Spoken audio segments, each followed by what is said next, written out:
प्रिय विद्यार्थियों,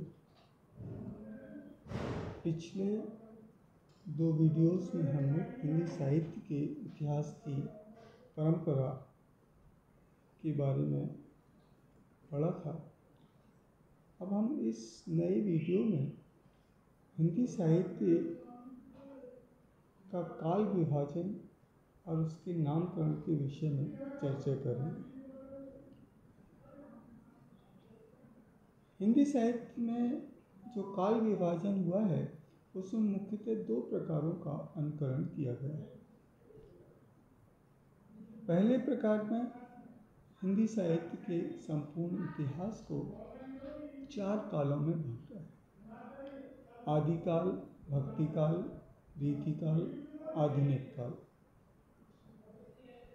आदिकाल का समय विक्रम संवत 1050 से 1375 है। भक्तिकाल का समय विक्रम संवत 1376 से 1700 है। रीतिकाल का समय विक्रम संवत 1700 से 1900 है। और आधुनिक काल का समय विक्रम संवत 1900 से अब तक है। अगर इस संपूर्ण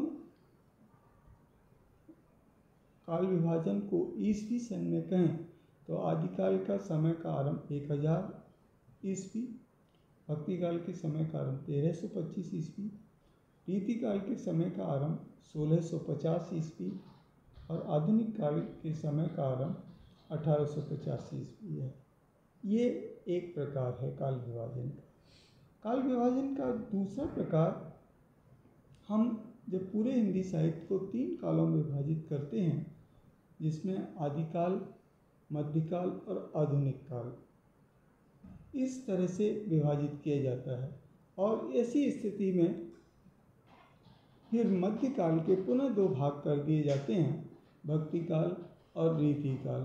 प्रायः ये 2 पद्धतियों का प्रयोग किया गया है और इन दोनों पद्धतियों में जो प्रथम पद्धति है उसे अधिकांश लोगों ने मान्यता प्रदान की है।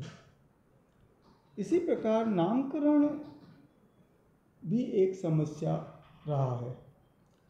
एक प्रकार का नामकरण जो आचार्य रामचंद्र शुक्ल के द्वारा बताया गया था, जिसमें उन्होंने वीर गाथा काल, भक्तिकाल, रीतिकाल और आधुनिक काल इस रूप में नामकरण किया था। इन 4 कालों के नामकरण में वीर गाथा काल और आधुनिक काल, इन 2 नाम, वीर गाथा काल और रीतिकाल, इन 2 नामों में ही प्रायः विवाद रहा है। वीर गाथा काल को अनेक नामों से आदिकाल, वीर काल, सिद्ध और सामंत काल, चारण एवं संधि काल, संधि एवं चारण काल, इस तरह अनेक नामों से अभिहित किया गया है। इसी तरह रीतिकाल को भी रीतिकाल, अलंकृत काल, श्रृंगार काल आदि अनेक नामों से अभिहित किया गया है।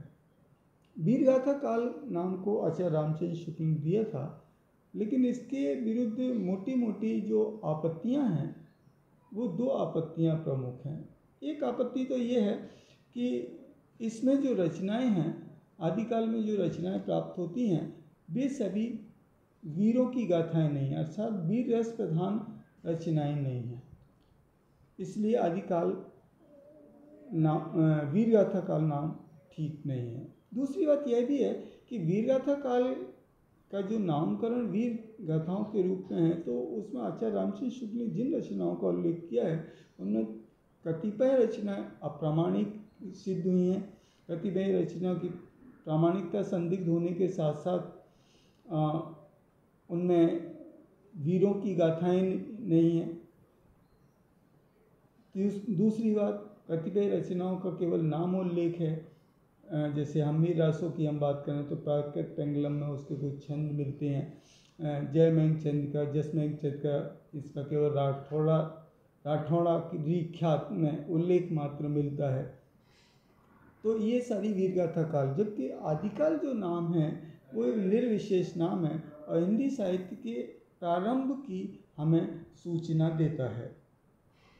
तो इस तरह से यह सर्वमान्य तथ्य रहा है कि आदिकाल नाम वो वीर गाथा काल के स्थान पर अधिक उपयुक्त है। इसी तरह से जो रीतिकाल नाम है, वह रीतिकाल नाम, रीति एक परंपरा है और वो रीति श्रृंगार के रूप में भी है, अलंकार के रूप में भी है, और रीति स्वयं तो रीति है। लेकिन अगर हम अलंकार काल को बात करें तो अलंकारों का प्रयोग तो आदिकाल से लेकर सभी कालों में हुआ है, तो हम इसे अलंकार काल कहेंगे तो अतिव्याप्ति दोष होता है। ऐसे श्रृंगार काल में भी यही स्थिति है कि श्रृंगार का प्रयोग आदिकाल और भक्ति काल में भी हुआ है और आधुनिक काल में भी हुआ है। तो श्रृंगार काल शब्द अगर हम नाम देते हैं तो यहाँ भी अतिव्याप्ति आती है। तो इस तरह से आज हमने हिंदी साहित्य के इतिहास में हिंदी साहित्य का काल विभाजन और उसके नामकरण के बारे में पढ़ा है। आगे हम आदिकाल की विशेषताएं, आदिकाल का साहित्य और के बारे में अगले वीडियोज़ में चर्चा करेंगे।